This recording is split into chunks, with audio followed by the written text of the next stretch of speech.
शुभ बच्चों, आज की इस अवधि में हम पाठ 11 खेलो कूदो और स्वस्थ रहो, इस पाठ को आज हम क्या करेंगे जानेंगे। जीवन में स्वास्थ्य का महत्वपूर्ण स्थान है।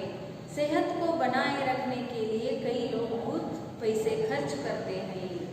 पैसे खर्च किए बिना ही अपने जीवन को स्वस्थ रखने के लिए खेलो कूदो स्वस्थ रहो, यह सूत्र अपनाएं। देखिए आजकल के लोग क्या हुए हैं, बहुत कामों में व्यस्त हुए हैं, इसलिए वो अपने सेहत यानी आरोग्य, अपने सेहत को अच्छी तरह से बना के रखने के लिए वो क्या कर रहे हैं, बहुत सारा पैसा खर्च कर रहे हैं।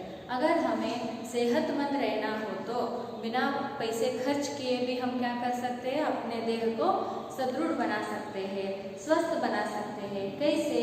खेलो कूदो और स्वस्थ रहो, यह सूत्र अपनाकर हम बिना पैसे खर्च किए यहाँ वहाँ न जाकर क्या कर सकते हैं, अपने देह को सुदृढ़ बना सकते हैं। वो कैसे? खेलों की दुनिया में सदा आनंद और उल्लास का वातावरण रहता है, उत्साह का शीतल समीर बहता रहता है। देखो बच्चों, कोई भी नहीं कहता मुझे खेल खेलना पसंद नहीं है ना? खेल सबको पसंद है। खेल खेलने से हमारा मन क्या हो जाता है, विलास से, खुशी से भर जाता है। खेल खेलने से किसी को भी दुख नहीं होता बच्चों, आपको तो मालूम है। जब आपके विषय की अवधि रहते हैं, उसके बाद एक खेल की अवधि हो तो आप इसका इंतजार करते थे। 5 मिनट के बाद, 10 मिनट के बाद छुट्टी होगी, घंटी बजेगी, फिर हम क्या करेंगे, खेल की अवधि है, हम खेलने जाएंगे। इस तरह खेल का शीतल समीर यानी शीतल हवा, ठंडी हवा क्या करती है, हमारे मन को उल्लास देती है। खेल से तन मन स्वस्थ होता है। खेल खेलने से तन यानी हमारा देह, उसी तरह मन यानी हमारा मनसु, नम मनसु। खेल खेलने से हमारा देह और मन दोनों क्या हो जाते हैं, स्वस्थ हो जाते हैं। उसके साथ हमें मनोरंजन भी मिलता है, खुशी भी मिलती है। इस तरह हम क्या कर सकते हैं, खेल को अपने जीवन में क्या कर सकते हैं, अपने देह को स्वास्थ्य, तन मन को स्वास्थ्य बनाने के लिए खेल को अपने जीवन में हम क्या करेंगे, अपनाएंगे। तो फिर खेलों के कई भेद है बच्चों।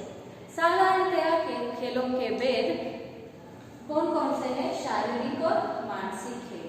ಸಾಧಾರಣತೆಯ यानी इसका अर्थ है ಹೆಚ್ಚಾಗಿ ಆಟದಲ್ಲಿ ಅಥವಾ 2 ಪ್ರಕಾರಗಳಿದಾವೆ. ಯಾವಪ್ಪ ಅಂದ್ರೆ शारीरिक आट ಮತ್ತು मानसिक आट। इसका अर्थ तो बच्चों आपको मालूम ही है, फिर भी हम एक बार क्या करेंगे, सुनेंगे। शारीरिक खेल, जिन खेलों में देह का अधिक काम लगता है, शारीरिक श्रम अधिक पड़ता है, उन खेलों को हम क्या कहते हैं, शारीरिक खेल करते हैं। ಎಲ್ಲಿ ದೇಹದ ಶರೀರದ ಶಕ್ತಿ ಅಥವಾ ಶರೀರದ ಶ್ರಮವನ್ನು ನಾವು ಹೆಚ್ಚಾಗಿ ಪಟ್ಟು ಆಟವನ್ನು ಆಡ್ತೀವಲ್ಲ, ಎಲ್ಲಿ ದೇಹದ ಶ್ರಮ ಹೆಚ್ಚು ಬೀಳುತ್ತಿಲ್ಲ ಯಾವ ಆಟದೊಳಗ, ಆ ಆಟಗಳಿಗೆ ನಾವು ಏನಂತೀವಿ, ಶಾರೀರಿಕ ಆಟಗಳು ಅಂತ ಹೇಳಿ ಕರಿತೀವಿ। उदाहरण के लिए बच्चों आपको तो मालूम है, कबड्डी खेलते समय भी शारीरिक श्रम लगता है। उसी तरह तैरना यानी ईजूदू, दौड़ना यानी ओढ़ूदू आदि, कबड्डी, तैरना, दौड़ना आदि खेलों में शारीरिक श्रम, शरीर श्रम भाड़ शारीरिक श्रम अधिक लगता है। उन खेलों को हम क्या कहते हैं, शारीरिक खेल कहते हैं। उसी तरह दूसरा भेद है मानसिक खेल। मानसिक यानी मन का श्रम। जिन खेलों में शारीरिक श्रम अधिक न होकर बुद्धि विचार से हम जिन खेलों को खेलते हैं ना, उन्हें ही हम मानसिक खेल कहते हैं। यहाँ पर शारीरिक श्रम अधिक नहीं लगता, बुद्धि चलाकर, विचार कर, सोच विचार कर उन खेलों को खेला जाता है। यहाँ पर दिमाग पर जोर लगाया जाता है, दिमाग ज्यादा उपयोग किया जाता है, अपने विचारों पर जोर लगाया जाता है ना, उन खेलों को ही हम मानसिक खेल कहते हैं। उदाहरण के लिए शतरंज, कैरम, पासा आदि, इन खेलों को हम मन से खेलते हैं, विचार से खेलते हैं, बुद्धि से खेलते हैं, मानसिक श्रम अधिक लगता है। उसी तरह आगे चलकर और 2 भेद भी हम बताते हैं, वो है वैयक्तिक खेल और सामूहिक खेल। देखिए बच्चों, वैयक्तिक खेल किसे कहते हैं? वैयक्तिक यानी अकेले ही स्पर्धा में भाग लेना। बाकी व्यक्ति भी वहां रहते हैं, अन्य खिलाड़ी भी वहां रहते हैं, लेकिन स्पर्धा में क्या रहता है? समूह नहीं रहता। अकेले हम उस स्पर्धा को क्या करते हैं? लेते, उस स्पर्धा में भाग लेते हैं। इसे हम वैयक्तिक खेल कहते हैं। यानी वैयक्तिक खेल में हम अकेले ही उस स्पर्धा में भाग लेते हैं। उदाहरण के लिए तैरना, छलांग मारना, उसी तरह बिलियर्ड्स आदि। बिलियर्ड्स, इस खेल को हम आपके हैं कौन? इस पिक्चर में आप क्या कर सकते हैं? बिलियर्ड्स खेल को देख सकते हैं।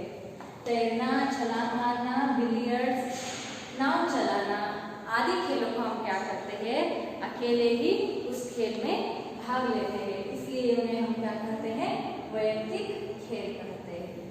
उसी तरह इसके विपरीत यानी इसके विरुद्ध में और एक खेल है, उसे ही हम क्या कहते हैं? सामूहिक खेल। यानी दो या दो से अधिक व्यक्ति, दो या दो से अधिक खिलाड़ी क्या करते हैं? स्पर्धा में भाग लेते हैं। वैयक्तिक खेल में सिर्फ एक ही व्यक्ति, एक ही खिलाड़ी क्या करता है? स्पर्धा में भाग लेता है। लेकिन इसके विपरीत में, विरुद्ध में, सामूहिक खेल में दो या दो से अधिक खिलाड़ी स्पर्धा में क्या करते हैं? भाग लेते हैं। ये सब तो आपको मालूम है बच्चों। उदाहरण के लिए क्रिकेट, फुटबॉल, बैडमिंटन आदि, ये क्या है? सामूहिक खेल है। उसी तरह अन्य दो भेद भी हम करते हैं खेलों में, मैदानी खेल और घरेलू खेल। तो फिर मैदानी खेल जहाँ यानी चार दीवारों से बाहर आकर, क्या बच्चों? चार दीवारों से बाहर आकर मैदान में जो हम खेलते हैं ना, उन खेलों को ही हम क्या कहते हैं? मैदानी खेल करते हैं। उदाहरण के लिए हम क्रिकेट भी ले सकते हैं, हॉकी, वॉलीबॉल, कबड्डी। यहाँ पर फिर एक ही खेल क्या होता है? दोबारा दोहराए जाते हैं। इन्हें हम क्या कहते हैं? मैदान में खेले जाने वाले खेलों को, बाहर खेले जाने वाले खेलों को भी हम मैदानी खेल कहते हैं। उसी तरह इसके विपरीत में, इसके विरुद्ध में घरेलू खेल, यानी चार दीवारों के अंदर खेलने जाने वाले खेलों को हम क्या कहते हैं?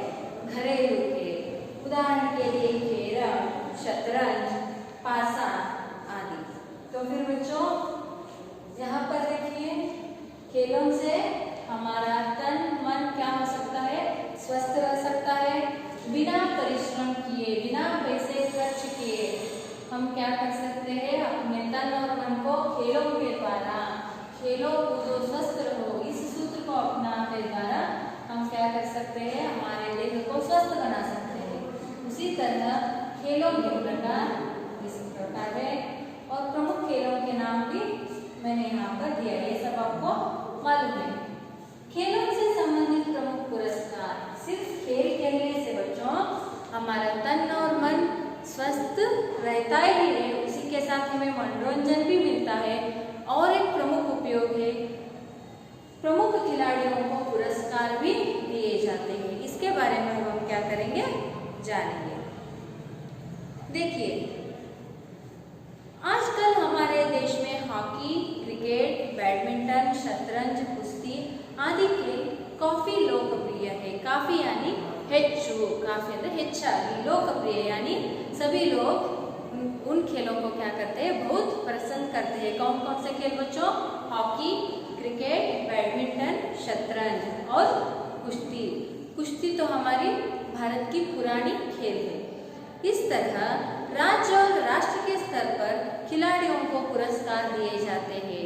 देखिए बच्चों, सिर्फ खेल खेलने से तन मन तो स्वस्थ रहता ही है, उसी तरह और एक लाभ क्या है? हमें पुरस्कार भी मिलते हैं। देख कौन कौन से पुरस्कार, जैसे अर्जुन, एकलव्य, द्रोणाचार्य, ध्यानचंद, राजू खेल रत्न आदि। इन पुरस्कारों के बारे में आप सब जानते हैं बच्चों। इन ऐसे पुरस्कार भी राज्य और राष्ट्र के स्तर पर, राज्य ಮಟ್ಟದಲ್ಲಿ ಮತ್ತು ರಾಷ್ಟ್ರ ಮಟ್ಟದಲ್ಲಿ ಈ ಪುರಸ್ಕಾರಗಳನ್ನು ಅತ್ಯುನ್ನತ ಕ್ರೀಡಾಪಟುಗಳಿಗೆ ನಾವು ಕೊಡ್ತೀವಿ। कौन कौन से? अर्जुन, एकलव्य, द्रोणाचार्य, ध्यानचंद, राजू खेल रत्न आदि। उसी तरह अच्छे अच्छे खिलाड़ियों को पुरस्कार प्राप्त खिलाड़ियों को भी राज्य सरकार, केंद्र सरकार, बैंक और कई कंपनियों में नौकरी भी दी जाती है। देखिए बच्चों, खेलों से लाभ क्या क्या है यहाँ पर। सिर्फ पुरस्कार के साथ राज्य और राष्ट्र के स्तर पर प्रसिद्ध खिलाड़ियों को बड़े बड़े कंपनियों में क्या किया जाता है, नौकरी भी मिलती है। बहुत आसानी से वो क्या करते हैं, अपना अगला जीवन व्यतीत कर सकते हैं। वो भी कई कंपनियों में, बड़े बड़े कंपनियों में उन्हें क्या मिल जाता है, नौकरी बहुत सरलता से मिल जाती है। इसे हम रिजर्वेशन सीट भी कहते हैं। उसी तरह इतना ही नहीं, आगे है देखिए बच्चों, पुरस्कार प्राप्त खिलाड़ियों को नौकरियों की भर्ती में आरक्षण की सुविधा भी रहती है। आरक्षण यानी रिजर्वेशन, मीಸಲಾತಿ ಅಂತ ಹೇಳ್ತೀವಿ ನಾವು। प्रसिद्ध प्रमुख पुरस्कार प्राप्त हुए जो खिलाड़ी रहते हैं ना, इन्हें बड़ी बड़ी नौकरियों में सुविधा रहती है, मीಸಲಾತಿ इर्ते आरक्षण की सुविधा भी उन्हें मिलती है। उसी तरह इतना ही नहीं, रेल, हवाई जहाज आदि में सफर करने के लिए भी विशेष रूप से आरक्षण की सुविधा दी जाती है। ಬರೇ ಉದ್ಯೋಗವನ್ನು ಕೊಡಿಸುವುದರಲ್ಲಿ ಮೀಸಲಾತಿ ಮಾತ್ರ ಇರೋದಿಲ್ಲ, ಅದೇ ರೀತಿ ರೈಲಿನಲ್ಲಿ ಚಲಿಸುವಾಗ ಏನು ಸಫರ್ ಕರ್ತೆ ಸಮಯ, ಸಫರ್ ಯಾನಿ ಪ್ರಯಾಣ ಮಾಡುವಾಗ ವಿಮಾನದಲ್ಲಾಗಲಿ ರೈಲಿನಲ್ಲಾಗಲಿ ಅಥವಾ ಬಸ್ಸಿನಲ್ಲಾಗಲಿ ವಿಶೇಷವಾದ ಮೀಸಲಾತಿಯನ್ನು ಪ್ರಸಿದ್ಧ ಆಟಗಾರರಿಗೆ, ಕ್ರೀಡಾಪಟುಗಳಿಗೆ ಕೊಟ್ಟಿರ್ತಾರೆ। उसी साथ कई कंपनियां खिलाड़ियों को अपने प्रतिनिधि बना लेती है। ಎಷ್ಟೋ ದೊಡ್ಡ ದೊಡ್ಡ ಕಂಪನಿಗಳು ಏನು ಮಾಡ್ತಾವೆ ಅಂದ್ರೆ ಪ್ರಮುಖ ಖಿಲಾಡಿಗಳನ್ನು, ಪ್ರಸಿದ್ಧ ಖಿಲಾಡಿಗಳನ್ನು ತಮ್ಮ ಒಂದು ಕಂಪನಿಯ ಪ್ರತಿನಿಧಿಗಳನ್ನಾಗಿ ಏನು ಮಾಡ್ತಾರೆ, ಆಯ್ಕೆ ಮಾಡ್ಕೋತಾರೆ। ಅವ್ರ ಹೆಸರಿನಿಂದನ ಆ ಕಂಪನಿ ಏನಾಗ್ತೈತಿ, ಎತ್ತರಕ್ಕೆ ಬೆಳಿತೈತಿ। उस तरह जीवन में खेलों का स्थान बहुत महत्वपूर्ण है।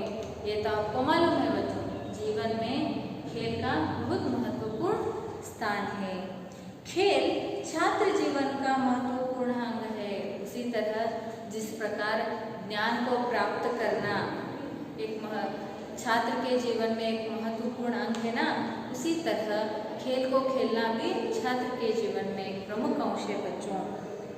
छात्रों के लिए पढ़ाई के साथ साथ खेलना भी जरूरी है, क्योंकि हम हमेशा पढ़ते ही रहेंगे तो हमारे मन को थोड़ी विश्रांति चाहिए, इसलिए हमें खेलना भी जरूरी है। पढ़ते पढ़ते नलियुत्ता कली, खेलते खेलते ही हमें ज्ञान को क्या करना है, अर्जित करना है, उसे प्राप्त करना है। खेलों के द्वारा बच्चों में धैर्य, लगन, परिश्रम, उत्साह तथा परस्पर सहयोग आदि गुणों का विकास होता है। देखिए बच्चों, खेलों के द्वारा हमें कुछ अंश परिवर्तित होते हैं। कौन कौन से? खेलों से हमें धैर्य मिलता है, आपके अंदर धैर्य जागृत होता है। अगर आप डरते हैं तो खेलों में आपने भाग लिया, प्रतियोगिता में आपने भाग लिया तो आप में धैर्य आएगा। उसी तरह लगन यानी एकाग्रता, खेलों से आपको लगन की प्राप्ति होती है, एकाग्रता ಹೆಚ್ಚಾಗ್ತೈತಿ। उसी तरह परिश्रम, बच्चों आप इसे अच्छी तरह से समझ सकते हैं। बिना परिश्रम के हम क्या नहीं कर सकते, प्रतियोगिता में अव्वल स्थान नहीं प्राप्त कर सकते। इसलिए अगर हम खेलने जाते हैं तो परिश्रम हमें करना ही पड़ता है। इसलिए जीवन के हर सफर में आगे बढ़ने के लिए हमें क्या करना चाहिए, परिश्रम करना चाहिए। इस अंश को हम खेल के द्वारा क्या कर सकते हैं, समझ सकते हैं। उसी तरह उत्साह भी खेलों के द्वारा, परस्पर सहयोग, क्योंकि बच्चों सामूहिक खेल में आप 2 से अधिक बच्चे रहते हैं, परस्पर सहयोग, परस्पर सहायता की भावना आप में क्या हो जाती है, जागृत हो जाती है। क्योंकि आप आपस में ही झगड़ने लगे, मारपीट करने लगे तो आपका वह समूह क्या हो जाता है, उस प्रतियोगिता में विफल हो जाता है। इसलिए सामूहिक खेल से आप में परस्पर सहयोग की भावना, प्रेम की भावना क्या होती है, जागृत होती है। देखो बच्चों, खेल को खेलने से एक अंश क्या मिलता है, लगन ज़्यादा होती है यानी एकाग्रता इच्छाग्रता थी। उसी तरह परिश्रम के बारे में आपको मालूम होता है, उत्साह मिलता है, धैर्य आता है और परस्पर सहयोग की भावना आप में क्या हो जाती है, बढ़ती है, उसका विकास होता है आप में। उसी तरह जहाँ विद्यालय में छात्र शिक्षा द्वारा अनेक विषयों का ज्ञान प्राप्त करते हैं, वही खेलों द्वारा जीवन का अनुभव प्राप्त करते हैं। देखिए बच्चों, सिर्फ आप कक्षा में पाठशाला में विषयों का ज्ञान प्राप्त नहीं करते, इन विषयों के साथ साथ आप खेलों के द्वारा जीवन का अनुभव भी प्राप्त करते हैं। खेलों के द्वारा आप अपना जीवन खुशी से क्या करते हैं, व्यतीत करते हैं। उसी तरह नेहरू जी के अनुसार खेलों को खेल की भावना से ही खेलना चाहिए। देखिए नेहरू जी, चाचा नेहरू कहते हैं उन्हें। नेहरू जी क्या कहते हैं खेल के बारे में, खेल को खेल की ही दृष्टि से खेलना चाहिए, तब हमें क्या मिलता है जी, आनंद मिलता है। खेल को प्रतियोगिता की दृष्टि से नहीं, वैर की दृष्टि से नहीं, खेल को खेल की ही दृष्टि से, ಆಟವನ್ನ ಆಟದ ರೀತಿಯಲ್ಲೇನ ಆಟದ ಮೂಲಕನೇ ಏನು ಮಾಡಬೇಕ್ರಿ, ಆಡಬೇಕು ಅಂತ ಹೇಳಿ ಹಿರಿಯವರು ಅಂತಿದ್ರು। भावना से ही खेलनी चाहिए। नेहरू जी के समान ही गांधी जी भी स्वास्थ्य के लिए व्यायाम को आवश्यक मानते थे। उसी तरह नेहरू जी क्या कहते हैं, खेल को खेल के ही समान क्या करो, भावना से खेलो। और गांधी जी भी कहते हैं क्योंकि स्वास्थ्य के लिए व्यायाम आवश्यक मानते थे।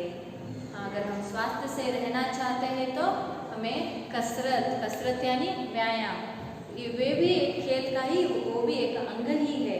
उदाहरण के लिए हम यहाँ पर एरोबिक्स इस खेल को देख सकते हैं। इस खेल में हम व्यायाम कसरत करके ही इस खेल को हम क्या करते हैं, संगीत के द्वारा धुन सुनते हुए ही कसरत करके एरोबिक्स खेल हम खेलते हैं। उसी तरह खेल भी व्यायाम का एक अंग है।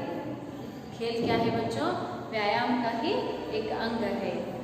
खेलने से हमारे अंगों की कसरत हो जाती है। कसरत यानी व्यायाम, ಆಟವನ್ನು ಆಡೋದ್ರಿಂದ ನಮ್ಮ ದೇಹದ ಭಾಗಗಳಿಗೆಲ್ಲ, ದೇಹದ ಪ್ರಮುಖ ಭಾಗಗಳಿಗೆ ಏನಾಗುತ್ತೆ, ವ್ಯಾಯಾಮ ಆಗ್ತೈತಿ ಅಂತ ಹೇಳ್ತಾರೆ। उसी तरह हम हृष्ट पुष्ट बन सकते हैं। व्यायाम ನಮ್ಮ ದೇಹಕ್ಕೆ ವ್ಯಾಯಾಮ ಆಗೋದ್ರಿಂದ ನಮ್ಮ ದೇಹ ಏನಾಗ್ತೈತಿ, ಹೃಷ್ಟ ಪೃಷ್ಟ ಅಂದ್ರೆ ಸದೃಢ ಆಗ್ತೈತಿ, ಬಲಿಷ್ಠ ಆಗ್ತೈತಿ, ದೈಹಿಕವಾಗಿ ಮಾನಸಿಕವಾಗಿ ನಾವು ಸ್ಟಿಫ್ ಆಗ್ತೀವಿ ಅಂತ ಹೇಳ್ತಾರೆ। अतः अच्छे स्वास्थ्य के लिए खेलना जरूरी है।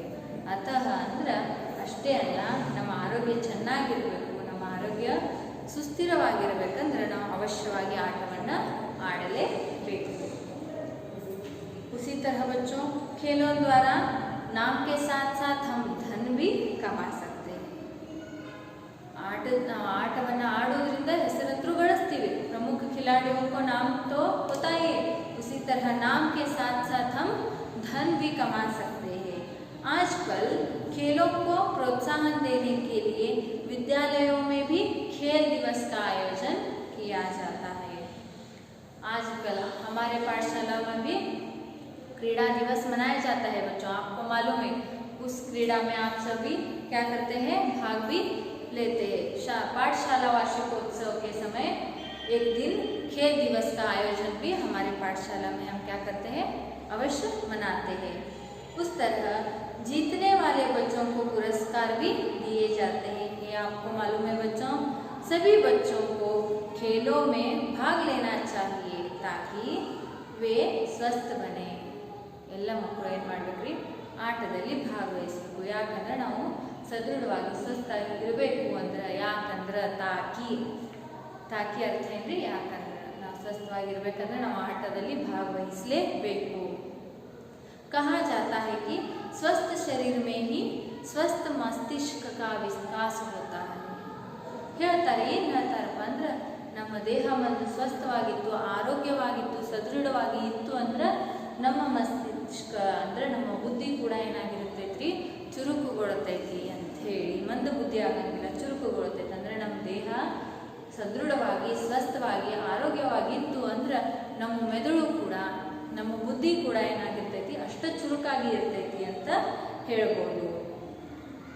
अतः तन मन दोनों को स्वस्थ बनाने के लिए खेलना अत्यंत आवश्यक है। इसलिए हमारे तन और मन को स्वस्थ रखने के लिए खेलना क्या है बच्चों, आवश्यक है। तो फिर बच्चों आज हमने खेलो कूदो स्वस्थ रहो इस पाठ के बारे में आज हमने क्या किया, चर्चा किया। तो फिर इस पाठ से संबंधित सभी अभ्यास आप क्या कीजिए, फेर में अच्छी तरह से लिखिए। उसी तरह इस पाठ से संबंधित असाइनमेंट योजना कार्य यहाँ पर है, इसे आपको करना ही है बच्चों। कर्नाटक के 5 मशहूर यानी प्रसिद्ध मशहूर खिलाड़ियों की जानकारी प्राप्त करके भावचित्र सहित विवरण लिखे। मैंने कहा है कर्नाटक के 5 यानी कर्नाटक राज्य में, हमारे राज्य में रहने वाले 5 मशहूर खिलाड़ी ಪ್ರಸಿದ್ಧ ಕ್ರೀಡಾಪಟುಗಳ ಜಾಣಕಾರಿ ವಿಷಯವನ್ನು ತಿಳ್ಕೊಂಡು ಭಾವಚಿತ್ರ ಸಹಿತ ಅದರ ವಿವರಣೆಯನ್ನ बरीली। उसी तरह एक सूचना भी है आप लोगों के लिए, एक व्यक्ति का विवरण 2 पृष्ठ से अधिक नहीं होना चाहिए। एक व्यक्ति, एक मशहूर खिलाड़ी के बारे में अगर आप लिख रहे हो तो उसका विवरण 2 पृष्ठों से ज़्यादा अधिक नहीं होनी चाहिए। 2 ಪುಟಗಳಲ್ಲಿನ ಒಬ್ಬ ವ್ಯಕ್ತಿ ವಿವರಣೆ ಇಡಿಸಬೇಕು, 3ನೇ ಪುಟಕ್ಕೆ ಹೋಗಲಿಕ್ಕೆ ಹೋಗಬೇಡಿ। तो फिर इस पाठ से संबंधित संपूर्ण अभ्यास आप क्या कीजिए, फेर में कीजिए। उसी तरह इस योजना कार्य को 2 दिनों में खत्म कर योजना कार्य तैयार कर रखिए। जब मैं आपको पाठशाला बुलाऊंगी तब आपको यह लेकर आना है योजना कार्य। धन्यवाद बच्चों।